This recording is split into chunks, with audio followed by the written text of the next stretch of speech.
Today I'd like to talk to you about the proper use and maintenance of a yard weed eater.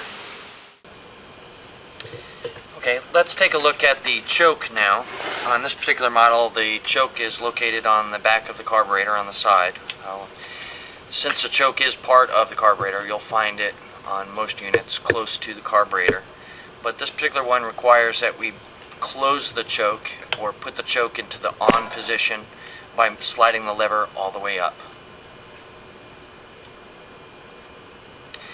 Next we have the primer bulb, and if you can see the primer bulb here, this is what primes the carburetor or injects a little bit of gasoline into the carburetor to help the motor start. And how we use this primer bulb, if you hadn't used it in a long period of time, you might find that the primer bulb is dry or empty of gas, so it may take a few extra pumps, but in most cases 6 pumps is typically sufficient, so we'll go ahead and press the primer bulb 6 times.